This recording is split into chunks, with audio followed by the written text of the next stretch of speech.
All right, so we have the orange line, the white line, and the purple line. We talked about negative slope, which is when the purple line where we have the slope going down. We also talked about the steepness and how it relates to the number. The higher the number, the more steep the slope is. Okay, so the white line here has a slope of 1, whereas the orange line has a slope of 2. Okay, just to show you the fact that we could have picked any 2 points on the line and got the same slope, I'm going to recalculate the slope for each line. Okay, but I'm going to choose a different 2 points. So let's calculate the slope for the white line again. But this time I'm going to choose an easy point, which I can see is 0, 0. If your line passes through 0, 0, you should always pick that point because it makes your calculations easy. So this first point here is 0, 0. That's x1, y1. And the second point is, I'm going to choose this point here, which is 2, 2. So totally different points from the first time we calculated it, which we had 4, 4, and 1, 1. We chose 0, 0, and 2, 2. So y2 in this case is going to be 2 minus y1 is 0 over y1, or sorry, x1 is going to be 2 minus 0. We get 2 over 2, which is equal to 1. So again, we're getting that same slope. So it doesn't matter what 2 points you choose on the line, as long as you do choose 2 points that are easy to read off the graph. Yep? Is 0, 0, the like, point 1? Yes. Always go by left to right. So whatever point is on the left, that's point 1 and to the right. So same thing for the orange line. We're going to choose 2 different points here. Let's choose 0, 0 again. Or sorry, let's switch it up. We'll choose, we'll choose 0, 0. 0, 0. And we'll choose 1, 2. Okay, so everyone can see it's this point and this point. So 1, 2, and 0, 0. So the slope, y2 is going to be 2 minus y1 is 0. And x2 is going to be 1 minus 0. We have 2 over 1, which is 2. So again, same slope. Okay? And last one, we'll do the purple line. We'll choose 2 points. Choose this point all the way down here, and choose this point all the way up here. So point 1 is going to be negative 1, 2, 3, and positive 1, 2, 3. And this point's 1, 2, 3, 4. 1, 2, 3, 4, negative 4. Okay, so here are our 2 points. Point 1 is negative 3, 3. And point 2 is 4, negative 4. So our slope now, take my second point, negative 4 minus 3 over 4 minus negative 3. So we get negative 7 over positive 7, which is negative 1. Okay? So is that proof enough to you guys that any 2 points you choose on the line, you're going to get the same slope, right? Yeah. Yep. So the importance is that you pick 2 points that you can read easily off the graph. Everybody understands the reason for that, right? Yeah. If I choose this point right here, let's say, the y value is going to be like 12.1 or something. It's not going to give you an accurate result. Okay, so make sure you check out where it crosses the actual axis. What about when you're making, like finding the change or the slope off of a table of values? Okay, we'll talk about that as we go through the examples. Okay? Yeah. All right, so that actually comes to the next point, the first difference.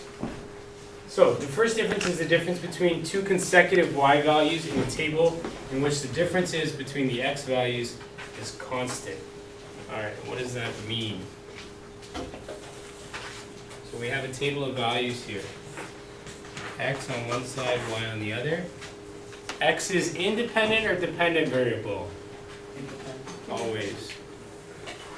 Selvin? Independent. Independent, good. So we're going to choose the x. So the difference between 2 consecutive y values in the table was the difference between the x values is constant. So this is important. So that means if I choose my x values, I have to make sure the difference between those x values is constant, okay, in order to use this approach to get the first difference. So what that means is I can't go 1, 10, 12, 15, 100. It's got to be a constant difference, okay? The easiest constant is just to increase by 1, right? 1, 2, 3. That's what it means by constant difference. Do you guys understand that? So remember, you're choosing these x values, so you have to be consistent. I could choose 10, 20, 30, as long as my constant is different. Okay? And then you're going to populate your y values. These could be anything, right? So let's say 55. Let's be consistent.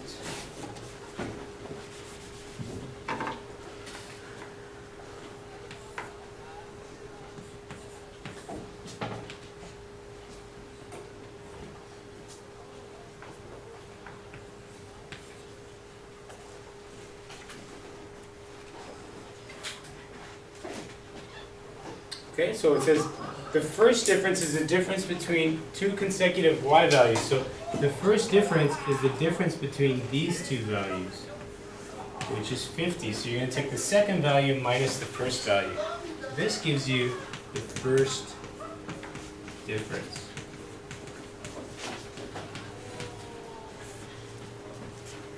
Okay, next one you're going to do 150 minus 100 is 50. There's your first difference. This is actually really important because what happens is if we know the first differences are all the same, first differences are 50, 50, we know the graph is a straight line. That's what that tells us. Okay, I'll repeat that again because it's really important. If the first differences are the same of a table of values, we know the graph is a straight line. Okay? Because we know that the differences in the x values are constant, and the differences in the y values are constant, so it has to be a straight line. Really. So for like if the x is like 1, 2, 3, 4, and the y is 36, 9, 12, it's gonna be a straight line. 36 and what? If the y is 3, 6, 9, 12, Yes. the x is 1, 2, 3, 4. Yeah, because your first differences would all be 3, right? 6 minus 3 is 3, 9 minus 6 is 3, 12 minus 9 is 3. Yeah. Okay, but that's a way to tell if it's a straight line or not. Okay. Let's look at example 1 on 153. Move over here. Let's erase this.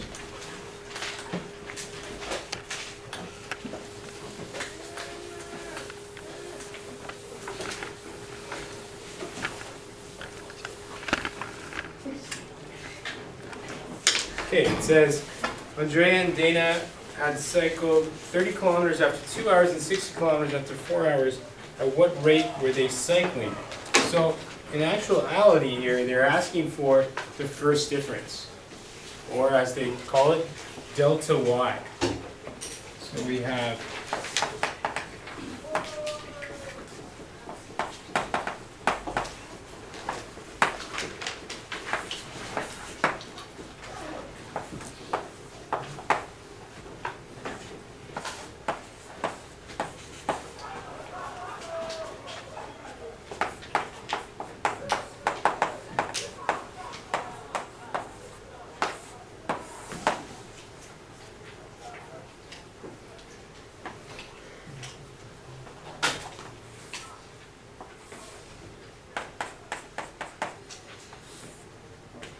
okay, so when you make the first differences the side of the table, you put the blank space in between these two. Okay, so that's how you want to draw it. This I just crossed out a little bit of extra on the top there.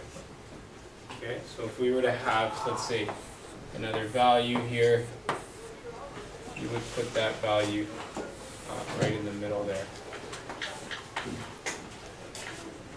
Okay, that's how you're going to draw it. So at what rate were they cycling? Well, we can tell that by calculating the first difference is 30 minus 0, 60 minus 30, and 90 minus.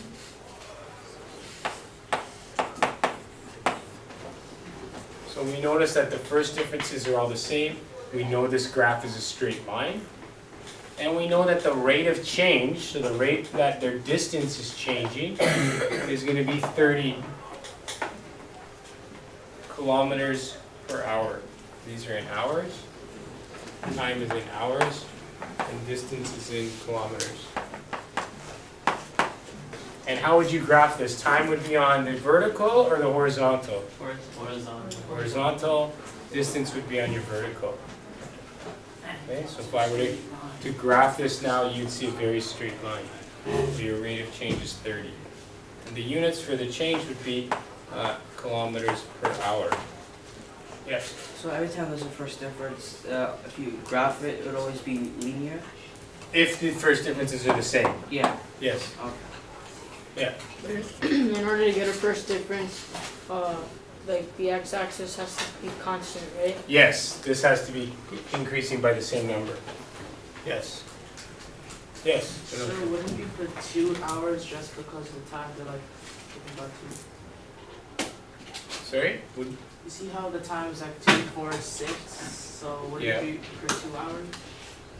what would be per 2 You hours? put kilometers per hour. Shouldn't it be per 2 hours? Because then it'll be 15 Yeah, hours. sorry, 30 kilometers per 2 hours. Oh. Yeah. Yeah. All right. Let's see. So they did it two-way. One is they just did, yeah, so they found the rate of change.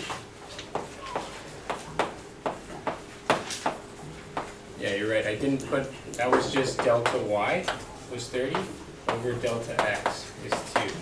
So your rate of change would be 30 minus 0 over 2 minus 0. So it would end up being 15 kilometers per hour. Okay?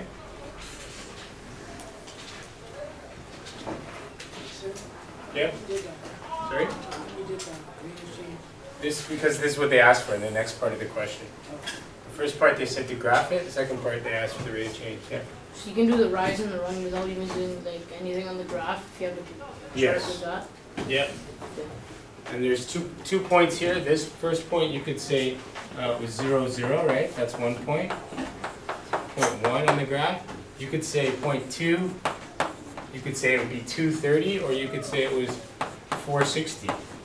You could use any of those 2 points to get the rate of change. Kevin. You spelled it rate wrong.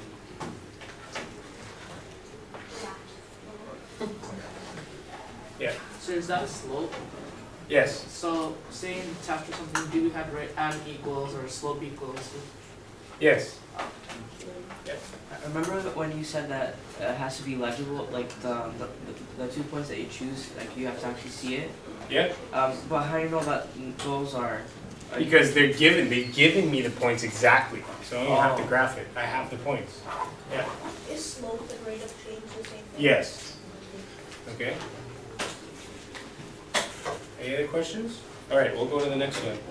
Example 2. So if you, I'm not going to rewrite the graph here, but on page 154 at the bottom, they give you a whole table.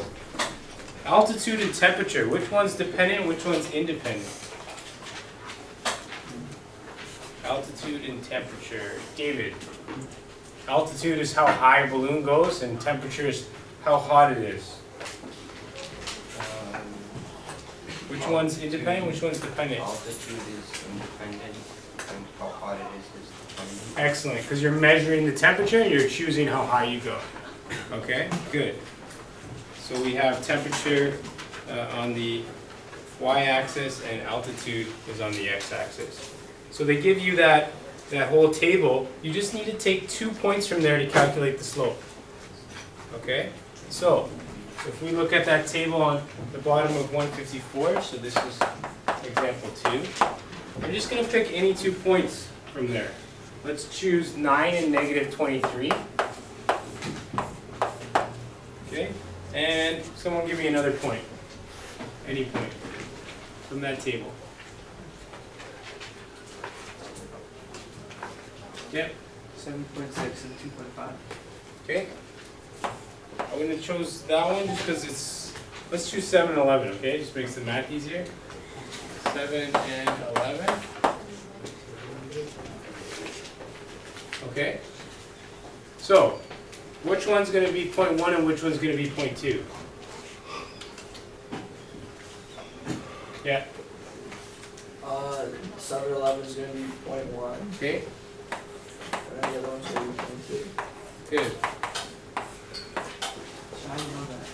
Because 7 comes before 9 on the x-axis. Okay, to the left. In actual reality, it doesn't matter which one you picked as 0.1 or 0.2 because the signs will cancel.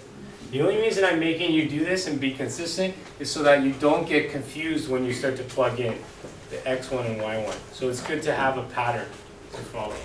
Okay? So, let's keep going. So now if I want to find the slope of this graph, I know that it's delta y over delta x, which is y2 minus y1 over x2 minus x1.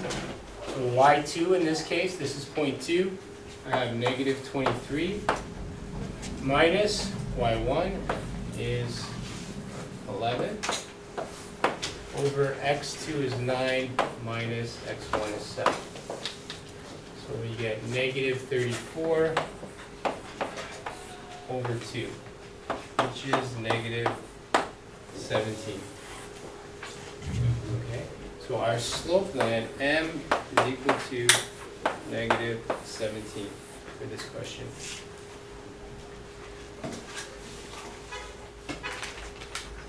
And the units, because y we talked about as being temperature and altitude is on the horizontal axis, so y would be on the top, which is degrees C, over altitude, the units were kilometers. Okay? So what that means is there's a negative 17 degrees Celsius change in temperature as they increase in kilometers in height. Okay? Which makes sense. You're going higher, it's getting colder, right? Yeah. Sir, how did they get 17.4 and you got 17? Because it was a slightly different point that they chose, and because they chose that different point, it came out to a little bit different. So it's not a perfectly straight line. Okay? Because it's data points, right? So there is some margin of error. Okay? So if we chose those 2 points that they used, which points did they use? See, they used 7 and 11, and they used 9.5 and negative 32.5. We would have got 17.4. Okay? But either one would have been right. Any questions? Yeah. Hi, there's a question on the homework that it just has two whole numbers, like Which question? page 157, 5. Okay. What is the slope of this roof? Yeah. So it would be rise over run. So what's the rise? 5? The rise. Oh no, sorry, it goes up 3. What's the run? 5. Good. So what's the slope of the roof? You just divide them? Yeah. Oh. 0.6. I thought you had to have like coordinate points. Nope, not in that case. Remember I said at the beginning, when you look at the graph, you can just, if there is a rise and run you can see, you can get it that way too. Oh. Okay? Any other questions? Alright, that's the end of the lesson. You guys have the rest